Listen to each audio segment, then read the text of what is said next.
सामने फिर कुछ क्वेश्चन के साथ में आ गया हूँ। क्वेश्चन कुछ छोटा सा इजी है, बहुत आसान है, कुछ इसमें नहीं। देखिए क्या x की पावर 9 माइनस x की power 3 is equal to 6। Then find the real root of x। हमें x का रियल रूट निकालना है ना।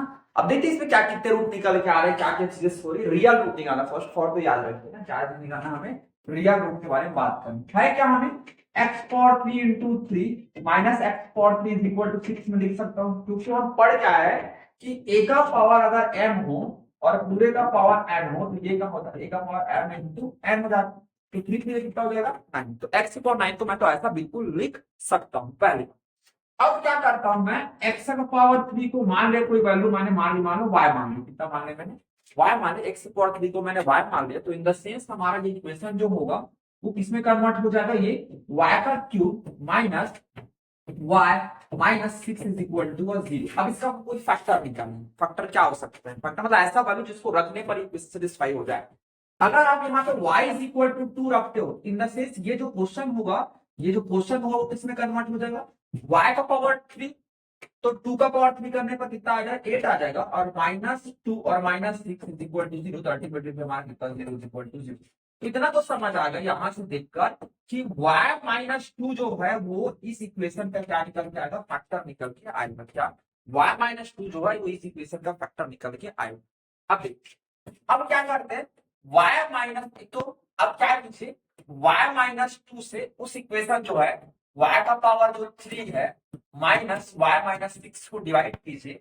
तो वैसे सेंस में हमारा क्या निकल गया, वैसे सेंस में एक तो इतना क्लियर है कि y स्क्वायर से डिवाइड होगा। तो y स्क्वायर यहाँ पर मल्टीप्लाई करूँ कितना हो जाएगा हमारा y स्क्वायर का, तो y का पावर 3 माइनस 2y का स्क्वायर आ गया। सिंप्लीफाई करूंगा तो ये टर्म कट गया, माइनस तो मल्टीप्लाई करने पर ये प्लस हो जाएगा।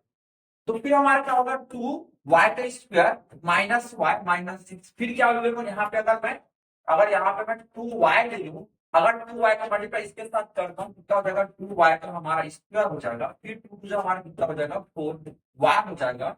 ये माइनस में ये प्लस में, तो ये भी वैल्यू हमारी कैंसिल आउट हो गई। तो फिर ऐसे सेंस में हमारा कितना आ गया 3y आ गया, क्योंकि माइनस और प्लस क्या हो जाएगा आपका माइनस। तो 4y में एक y चलेगा तो 6 बचा, क्या हमारा y बचा, यहाँ पे -6 आ गया। अगर तब मैं क्या यहाँ से लेके 3 ले सकता हूँ, y जब 3, ये हो मेरा हो जाएगा 3y माइनस 6, ये माइनस हो जाएगा ये प्लस, तो अल्टीमेटली पूरा वैल्यू कट गया। सो इससे क्या चीज निकल गया, इससे निकल के एक बात तो ये आया कि मैं इस इक्वेशन को कैसे लिख सकता हूँ, इसको लिख सकता हूँ मैं y-2 इंटू ये हो जाएगा y square plus 2y plus 3 is equal to 0। अब इसको सॉल्व कर देंगे, एक तो हो गया y-2 इज इक्वल टू 0, एक वैल्यू को। दूसरा जो हमारा टर्म हो जाएगा वो हो जाएगा y square plus 2y plus 3 is equal to 0। अगर y इज इक्वल टू हमारा एक सॉल्यूशन, एक रियल सॉल्यूशन निकल के आ रहा है यहाँ से, क्लियर। अगर आप इसको देखोगे यहाँ से, अगर मैं डिस्क्रिमिनेंट निकालू d, तो d का वैल्यू कितना निकल के आएगा, d का वैल्यू निकल के आएगा हमारा b का square, it means 4 minus 4ab। तो ये 3 है और 4ab, तो 12 हो जाएगा ना हमारा। चल कितना हो जाएगा 24, तो वैल्यू कितना है -20। अगर डिस्क्रिमिनेंट की वैल्यू 0 आ रही है, 0 से छोटी आ रही है, तो वैसे हमें पता है कि इसका जो रूट होगा वो क्या हो जाएगा हमारा, कॉम्प्लेक्स या इमेजिनरी हो जाए। और हमें निकालना क्या है, रियल रूट निकालना है। तो ये वाला इसका सॉल्यूशन तो नहीं हो सकता।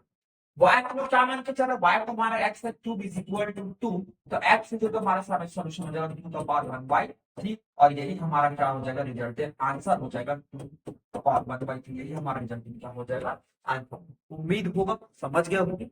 चलिए कुछ क्वेश्चन के साथ हम कल मिलते हैं।